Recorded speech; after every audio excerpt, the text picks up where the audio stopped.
नमस्कार दोस्तों, स्वागत है आपके अपने YouTube चैनल संस्कृत अड्डा पर। दोस्तों, आप सभी को 76वें गणतंत्र दिवस की बहुत बहुत शुभकामनाएं।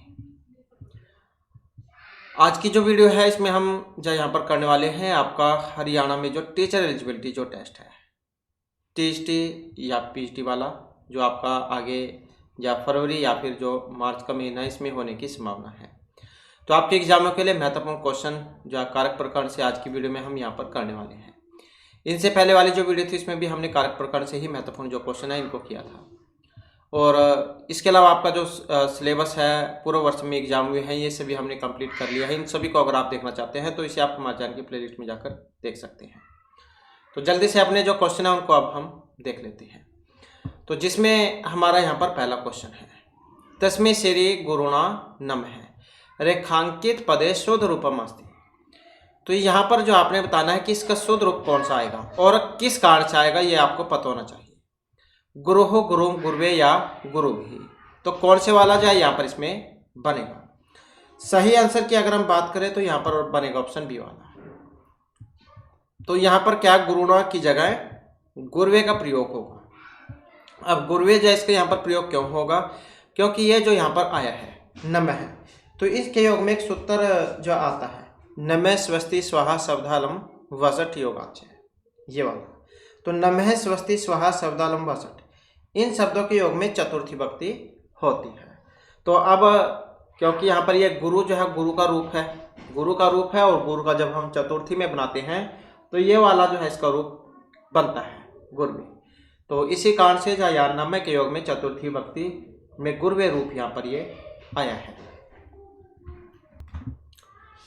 इसके बाद आ जाता है नेक्स्ट हमारा। नेक्स्ट में है यहाँ पर क्रुद्ध धातु है। क्रुद्ध धातु योगे विभक्ति भवति। अब ये जो क्रुद्ध है इसके योग में तृतीया, पंचमी, चतुर्थी, षष्ठी कौन सी होती है। तो यहाँ पर भी सूत्र आता है कौन सा, क्रोध द्रुह ईर्ष्या असूया अर्थानाम यम प्रति कोप है कि क्रोध द्रुह ईर्ष्या असूया इन धातुओं के योग में तथा इन धातुओं के समान अर्थ वाले धातुओं के योग में जिसमें क्रोध किया जाता है तो इसमें चतुर्थी विभक्ति होती है। तो कौन सी होगी, चतुर्थी विभक्ति।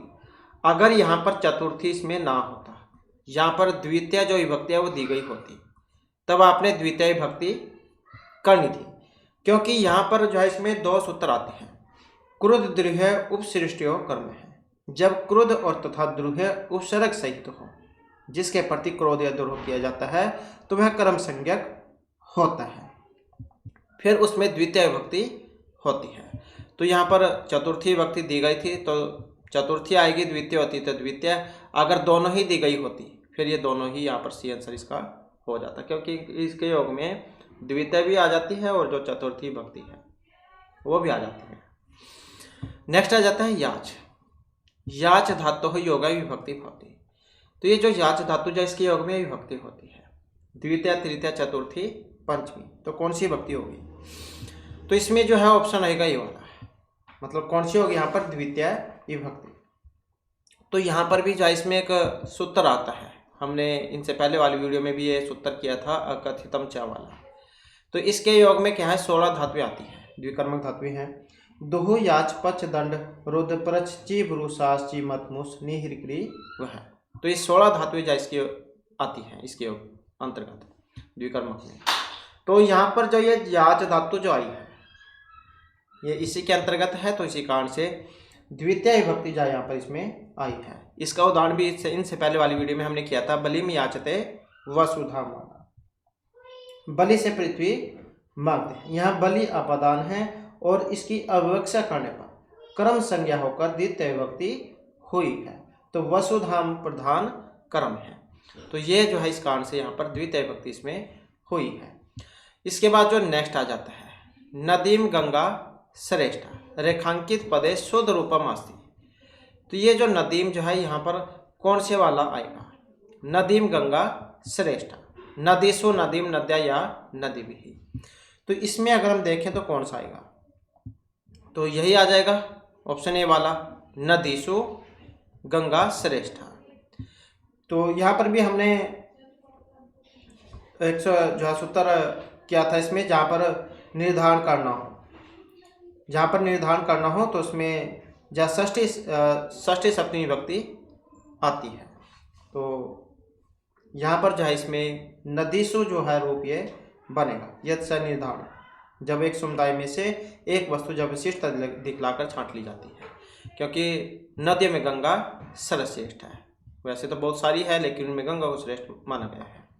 तो यद स निर्धारण जो फिर सूत्र है वो यहाँ पर इसमें लग जाएगा। नेक्स्ट आ जाता है अमिताभ है मित्रम सह मेलकम गस्ते रेखांकित पदे शुद्ध रूपम अस्ति। तो यहाँ पर भी इसका सही कौन सा बनेगा? अमिताभ है मित्रम सह, मित्राणी मित्रे मित्रियो या मित्रई। अब यहाँ पर भी हमने एक जो इसमें सूत्र पढ़ा था, कौन से वाला सूत्र था?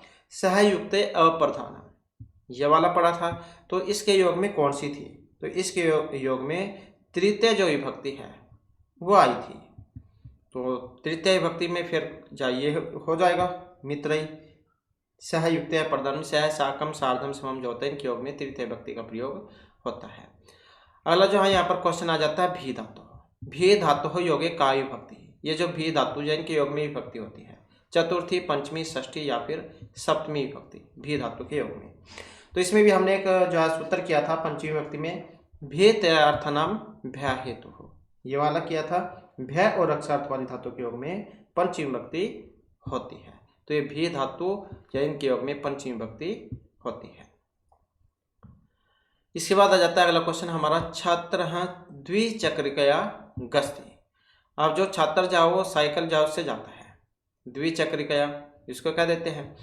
तो यहाँ पर क्या है, इसमें करण अपादान संप्रदान अधिकार कौन सा कारक होगा? द्विचक्रिकया, छात्र द्विचक्रिकया गच्छति। तो इसमें अगर हम देखें तो कौन सा बनेगा? करण कारक। तो साइकिल जाओ से जाता है। नेक्स्ट आ जाता है भ्रातृमम स्नेह वर्तते। अब रेखांकित पदे कारकम संप्रदान संबंध अपादान या अधिकार कौन सा है इसमें? भ्रातृमम स्नेह वर्तते। तो इसमें अगर हम देखें तो कौन सा है यहाँ पर? अधिकरण कारक। इसके बाद आ जाता है धारी। ध्रिय धातु योगे विभक्ति भवति। द्वितीय तृतीय चतुर्थी या फिर पंचमी विभक्ति। तो ध्री जो धातु होती है ये, तो यहाँ पर भी जो इसमें एक जो सूत्र है वो आता है धारेर उत्तम ऋण है। ध्रिय मतलब धारी अर्थात कर्ज लेना। तो इन धातु के अर्थ में धनक मतलब कर्ज देने वाले की संप्रदान संज्ञ होगी और उसमें चतुर्थी विभक्ति होती है। तो कौन सी विभक्ति होती है उसमें? चतुर्थी विभक्ति। ये ध्रिय धातु आपने याद करनी है। तो इसमें चतुर्थी विभक्ति होती है। देवदत्तः रामायसतम धारयति। इसके बाद है जन धातु योगे का विभक्ति है। चतुर्थी षष्ठी पंचमी या फिर सप्तमी विभक्ति। ये जो जन धातु जो है इसके योग में विभक्ति होती है। अब कौन सी विभक्ति होती है जन धातु के योग में? तो यहाँ पर इसमें अगर हम देखें तो पंचमी विभक्ति। तो कौन सी होगी पंचमी विभक्ति? सूत्र हमने इनसे पहले वाली वीडियो में किया था, इसका उदाहरण भी आया था उसमें। जनि कर्तुः प्रकृति, जन धातु के कर्ता का मूल कारण अपादान होता है। ब्रह्मणः प्रजा प्रजायन्ते, ब्रह्मा जी से समस्त प्रजा उत्पन्न होती है। इसके बाद है कृत्य योगे का विभक्ति। ये जो कृत्य जो इसके योग में विभक्ति होती है। अब चतुर्थी है, षष्ठी है, पंचमी है या फिर सप्तमी विभक्ति है, कृत्य के योग में विभक्ति है। तो इसमें अगर हम देखें तो कौन सी है? यही हो जाएगी इसमें कृत्य के योग में। कौन सी? षष्ठी विभक्ति। तो षष्ठी विभक्ति यहाँ पर इसमें हो जाएगी। नेक्स्ट आ जाता है हमारा शुद्ध वाक्यम अस्ति। वनस्य निक्षा, वनम निक्षा, वनेन या वनात् निक्षा। तो यहाँ पर कौन सी विभक्ति होगी? अब अगर आपको याद होगा हमने एक जो है सूत्र किया था इसमें अभितः प्रीतः समय निक्षाः प्रति योगी वाला, कि अभितः प्रीतः समय निक्षाः और प्रति इन सभी के साथ द्वितीय जो विभक्ति है उसका प्रयोग होता है। अब द्वितीय में देख सकते हैं यहाँ पर ये वनस्य है, वनेन है, वनात् है। तो द्वितीय किस में है?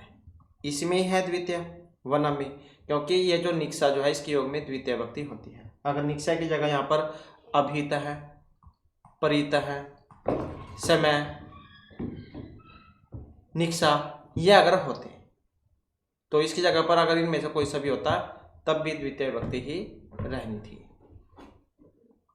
इसके बाद आ जाता है गम धातु। गम धातु योगे विभक्ति भवति प्रथमा, द्वितीया, तृतीया, चतुर्थी। तो कौन सी होती है गम धातु के योग में विभक्ति? तो गम धातु जो है जाने अर्थ में है और गम धातु के योग में द्वितीय जो विभक्ति है उसका प्रयोग किया जाता है। नेक्स्ट आ जाता है क्वेश्चन हमारा अधिकरण कारक की विभक्ति। अधिकरण जो कारक है इसमें विभक्ति होती है प्रथमा, द्वितीय, तृतीय, चतुर्थी। तो अधिकरण कारक जो है इसमें कौन सी होगी? सप्तमी जो विभक्ति है उसका प्रयोग किया जाता है। नेक्स्ट आ जाता है यत् च निर्धारणम सूत्रम अस्ति। ये हमने आपको बताया था, ये 2-3 सूत्र हैं जो वेरी वेरी इंपॉर्टेंट है और इसका उदाहरण अभी हमने किया ही था, गंगा वाला, नदी से गंगा श्रेष्ठ है ये वाला, या फिर कवि नाम कवि सुआ कालिदासा श्रेष्ठ है। तो इसमें यही वाला सूत्र लगता है यत् च निर्धारणम। और इसके योग में षष्ठी और सप्तमी दोनों ही जो विभक्तियाँ वो हो जाती है कि एक समुदाय में से एक वस्तु जब विशिष्टता दिखलाकर छांट ली जाती है तब जिससे छांटा जाए उसमें षष्ठी या सप्तमी होती है। तो यत् च निर्धारणम जो है इसमें षष्ठी विभक्ति और सप्तमी विभक्ति ये दोनों ही जो विभक्तियां हैं इसके योग में हो जाती है। नेक्स्ट है बल ध्वनिर अत्यंत संयोगी। तो यहाँ पर जो है ये इसमें कुछ मिस हो गया है, तो काल ध्वनि है ये काल है, काल ध्वनि अत्यंत संयोगी, काल ध्वनि अत्यंत संयोगी ये वाला एक सूत्र है। समय और मार्गवाची शब्दों में द्वितीय विभक्ति होती है यदि अंत तक पूरे काल या मार्ग का ज्ञान हो। तो कौन सी होगी इसके योग में? द्वितीय विभक्ति। तो यही होती है। उदाहरण कौन सा था? उदाहरण भी हमने इसका पढ़ा था, रमेश है पंचवर्षाणी अधिजगे। रमेश ने पूरे 5 वर्षों तक पढ़ा। क्रोशम गोमती कुटला, गोमती नदी पूरे कोस तक टेढ़ी है। तो इनके योग में द्वितीय जो विभक्ति है वो होती है। इसके बाद जो नेक्स्ट आ जाता है हमारा उक्त कर्मणी विभक्ति भवति। और वेरी वेरी इंपॉर्टेंट यहाँ पर ये रहेगा क्योंकि यहाँ पर बहुत ज़्यादा एग्जाम में उलझते भी हैं। तो उक्त क्रम में विभक्ति होती है प्रथमा, द्वितीय, तृतीय, चतुर्थी। तो कौन सी होगी इसमें? प्रथमा विभक्ति। उक्त क्रम में प्रथमा विभक्ति होगी। और अगर यहाँ पर उक्त की जगह पर अनुक्त होता, अनुक्त क्रम में विभक्ति होती है तो अनुक्त क्रम में फिर द्वितीय विभक्ति होती है। और अगर यहाँ पर अनुक्त कर्ता हो, अनुक्त कर्ता, फिर यहाँ पर तृतीय विभक्ति होती। तो उक्त क्रम में प्रथमा विभक्ति, अनुक्त क्रम में द्वितीय विभक्ति, अनुक्त कर्ता में तृतीय विभक्ति होती है। इतना आप याद रखिएगा। तो ये उक्त अनुक्त जो आप याद रखिएगा क्योंकि ये महत्वपूर्ण है और एग्जाम में क्वेश्चन जो यहाँ से आ जाता है। इसके बाद जो नेक्स्ट आ जाता है शुद्ध रूपम अस्ति। तो यहाँ पर क्या आपने जो शुद्ध है वो बताना है। राजपुरुष है चौरम अनुधावती, या फिर राजपुरुष है चौरस्य अनुधावती, चौरात या चौर्यो। कौन से वाला जो इसमें सही है? और सही की अगर बात करें तो ये जो ऑप्शन 1 में दिया गया है राजपुरुष है चौरम अनुधावती, तो यही सही है। जो उपसर्ग लग जाते हैं फिर उसमें द्वितीय विभक्ति जो होती है। इसके बाद आ जाता है नेक्स्ट हमारा। नेक्स्ट में भी आपने शुद्ध ही बताना है। बालिका वानरात विवेति, धिक पापिना, अयम मल्लह मल्लाय, या फिर ये सभी। अब इसमें सही है कौन से? तो इसमें अगर हम देखें तो ये सभी सभी सही है। यहाँ पर तो भी धातु है बालिका वानरात विवेति, धिक है पापिना, अयम मल्लह मल्लाय, मतलब ये सारे सारे जो यहाँ पर सही है। इसके बाद आ जाता है नेक्स्ट हमारा तो अशुद्ध है यहाँ पर। और कौन से वाला अशुद्ध है इसमें? तो इसमें अगर हम देखें तो ये जो ऑप्शन 1 में दिया गया है ये वाला प्रजान स्वास्थ्य, यही गलत है क्योंकि हमने एक सूत्र जो इसमें पढ़ा था आपका चतुर्थी विभक्ति में, नमः स्वस्ति स्वाहा शब्दालम वसठ, ये वाला जिसके योग में चतुर्थी विभक्ति होती है। तो इस कारण से जो है यहाँ पर ये गलत है, यहाँ पर चतुर्थी विभक्ति जो इसमें होना चाहिए था। नेक्स्ट आ जाता है अशुद्ध वाक्यमस्ति। यहाँ पर भी अशुद्ध अगण्य है स्वाहा, नदीषु गंगा श्रेष्ठा, दीनाय प्रति दयालु भव या अलम विवादेन। तो गलत है इसमें भी एक। अब कौन से वाला है? दीनाय प्रति दयालु भव वाला, तो ये वाला। तो इस कारण से ये गलत है। नेक्स्ट आ जाता है अशुद्ध वाक्यमस्ति। यहाँ पर भी अशुद्ध है बलराम है दुष्टेन अलम, राकेश अश्वात नीचे पतति, पिता पुत्र स्नेहयति, अलम कोलाहल। गलत है इसमें। कौन से वाला गलत है? ये वाला, बलराम है दुष्टेन अलम। तो यही जो है यहाँ पर इसमें गलत है, अलम के कारण। इसके बाद आ जाता है अशुद्ध वाक्यमस्ति। यहाँ पर भी क्या है? अशुद्ध है। कौन से वाला? भिक्षुक है निरीपम याचते, दुग्धात्म घृतम भवति, नरेंद्राय भक्ति रोचते, हर ही वैकुंठे अनुवस्ति। अशुद्ध है। अब अशुद्ध है यहाँ पर कौन से वाला? इसमें ये वाला, हर ही वैकुंठे अनुवस्ति। अब ये गलत है यहाँ पर, और किस कारण से गलत है? तो यहाँ पर भी हमने एक सूत्र पढ़ा था इसमें, उप अनुवद्यांग वश। उप अनुवद्यांग वश है। यदि वश धातु से पहले मतलब पूर्व उप अनुवधि और आंग इनमें से कोई सभी उपसर्ग लगा हो तो क्रिया का आधार क्रम हो जाता है। हरि वैकुंठम अनुवस्ति उपवस्ति अवस्थि ऐसे। तो ये जो यहाँ पर लगा है इस कारण से गलत हो गया है। नेक्स्ट आ जाता है शुद्ध वाक्यमस्ति। श्रम विना सफलम भवति, श्रमेण विना सफलम भवति, श्रेयात् विना सफलम भवति। सही बताने हैं, और ये सारे सही यहाँ पर इसमें सही है। नेक्स्ट आ जाता है साधु कृष्ण मात्रे है, असाधु मात्राएं। तो यहाँ पर बताना है कौन सी विभक्ति इसमें आएगी। तो विभक्ति की अगर हम इसमें देखें तो ऑप्शन कौन सा होगा? ये वाला आ जाएगा, मातृ मातुले। साधु कृष्णो, तो साधु और असाधु जो है उसके प्रयोग में हमने जो है पढ़ा था। तो कौन सी विभक्ति होती है? साधु और असाधु के योग में। तो यही होती है सप्तमी, साधु और असाधु। तो इस कारण से जो यहाँ पर इसमें ये गलत हुआ है। नेक्स्ट आ जाता है हमारा वाणार्थनाम ईप्सित है। वाणार्थनाम ईप्सित है सूत्रांश शरीर यव नाम गाम वार्यति क्षेत्र इतर शुद्ध प्रयोग स्यात्। तो शुद्ध प्रयोग होगा यहाँ पर यवान आएगा, युवेभ्य यवैया युवेशु। कौन सा आएगा? हमने इसमें ये आपका जो वाणार्थनाम ईप्सिता जो पंचमी विभक्ति की थी उसमें हमने पढ़ा था कि जिस वस्तु से किसी को हटाया जाए तो उसमें पंचमी होती है, यवेभ्यो गाम वार्यति। तो यही पढ़ा था हमने, पापात निवार्यति। तो कौन सी? पंचमी विभक्ति। अब पंचमी विभक्ति आप इसमें देख सकते हैं। तो ये वाला हो जाएगा, यवेभ्यो गाम वार्यति क्षेत्र। तो यही हो जाएगा यवेभ्यो, यवेभ्यो हो जाएगा। इसके बाद आ जाता है द्रुम अपाय पदान। अतर अपाय पदस्य अर्थ है, और वेरी इंपॉर्टेंट है क्योंकि पहले भी जो एग्जाम में आया हुआ था। तो इसमें अगर हम देखें तो क्या आएगा यहाँ पर? तो ये अपाय का मतलब क्या है? हानि, आघात, आपत्ति या विश्लेष है।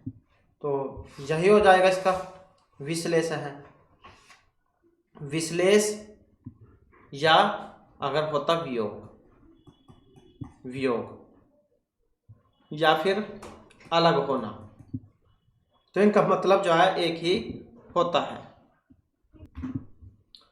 तो अपाय, विश्लेष, वियोग अथवा अलग होना, इसको अपाय कहते हैं। और पंचमी विभक्ति इसमें होती है। नेक्स्ट आ जाता है राम है देवदत्तम शतम धारयति ग्रामे। अस्मिन् वाक्ये रेखांकित विभक्ति भवति पंचमी तृतीया षष्ठी चतुर्थी। राम है देवदत्तम शतम धारयति। तो यहाँ पर धीरे धातु जो है उसका है। अब इसमें कौन सी विभक्ति होनी चाहिए थी? चतुर्थी विभक्ति। तो क्या होनी चाहिए थी इसमें? चतुर्थी विभक्ति। तो चतुर्थी विभक्ति में बनता है द्वितीय धातु जो होती है, हमने पढ़ा था कर्ज लेने वाला, तो वो वाला। नेक्स्ट आ जाता है रामेण बाणेन हताबाली अत्र तृतीय विधायकम सूत्रम अस्ति।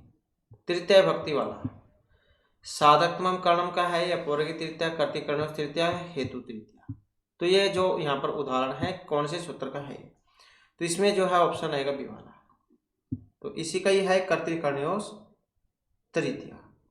अनुक्त कर्ता और कर्ण कारक में तृतीय भक्ति होती है। तो रामेण बाणेन हतः बाली, या फिर गोपालः जलेन मुखम प्रक्षाल्यति।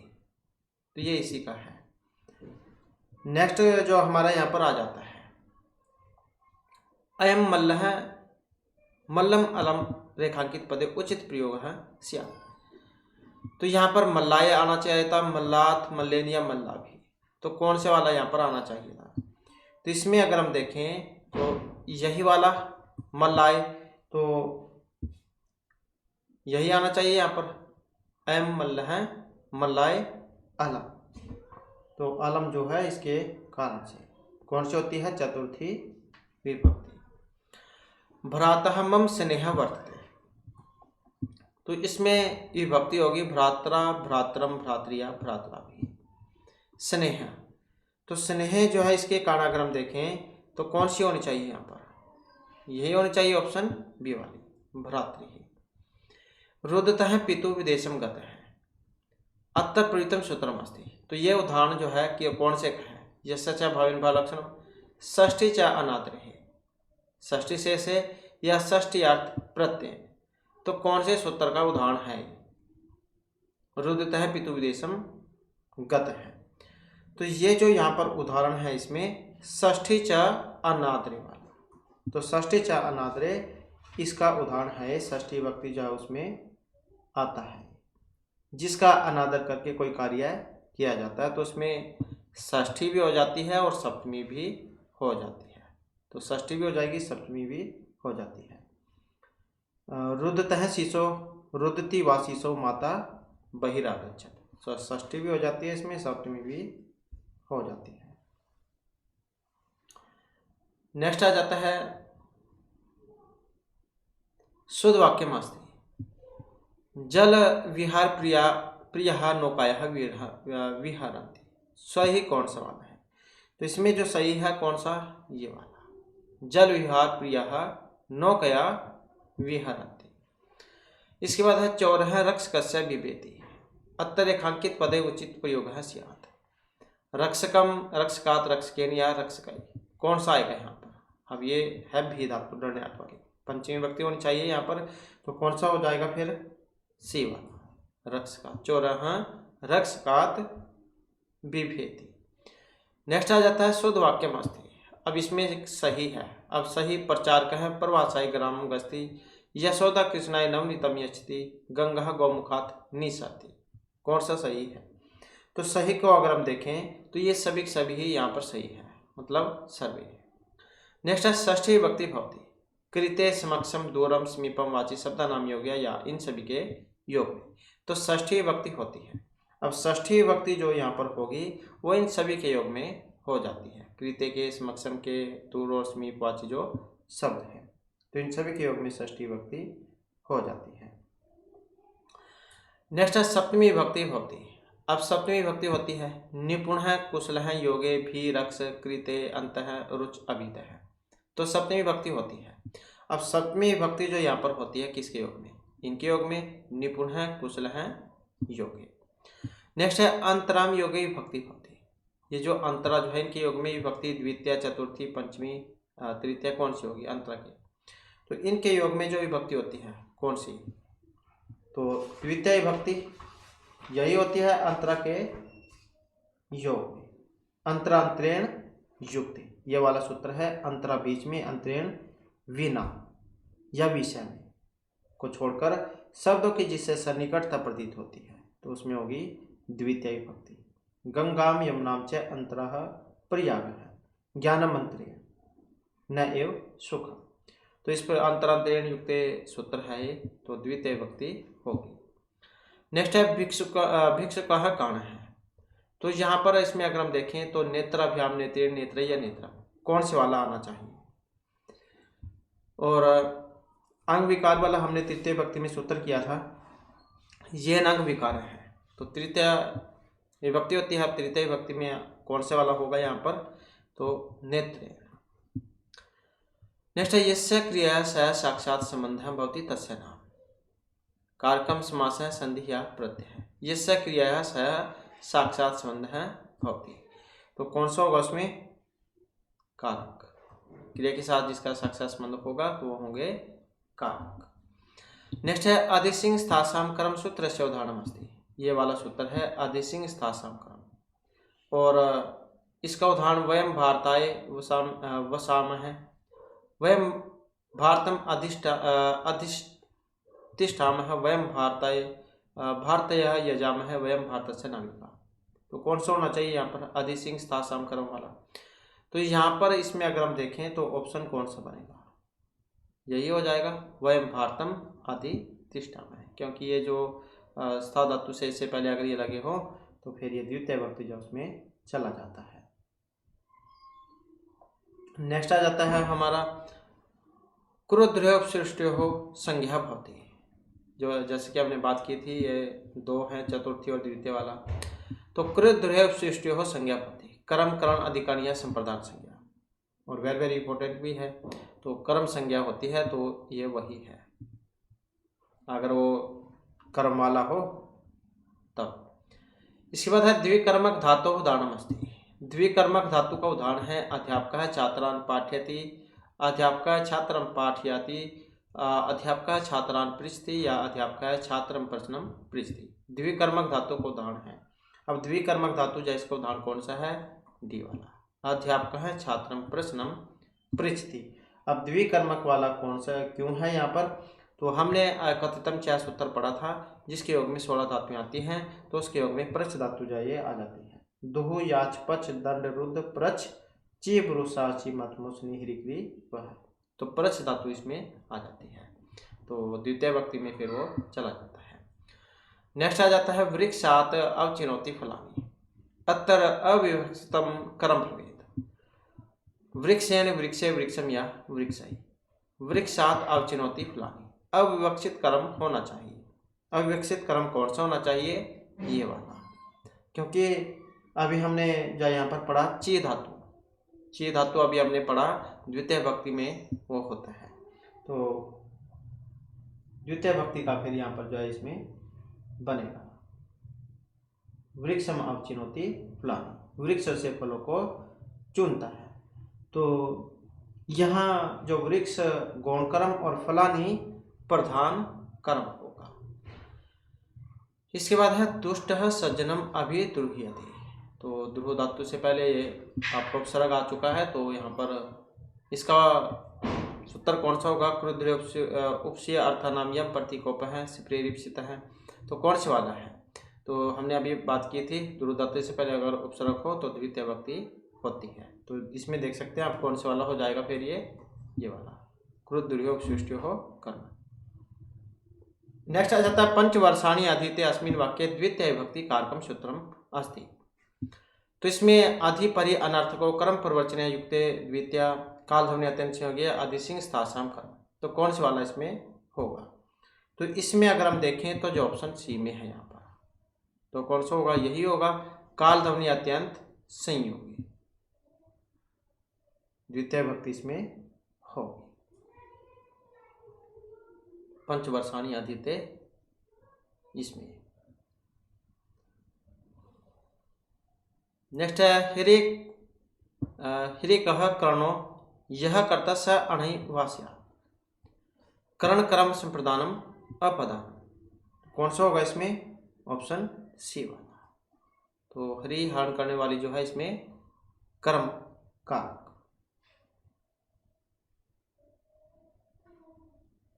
नेक्स्ट क्वेश्चन है हमारा यहाँ पर वृत्तेन कटम हार्यते, ये धारित होगा। तो वाक्य परिवृतम सूत्रम अस्ति, अधिसिंस्तासाम ह्रीकरोर अनंतरसाम अनंतरांतरेण या अभिनिविशश्च। अभिनिविशश्च तो कौन से वाला है इसमें? तो सूत्र की अगर हम बात करें तो इसमें ऑप्शन रहेगा बी वाला, ह्रीकरोर अनंतर श्याम। तो ये वाला फिर इसमें जो है सूत्र लगेगा।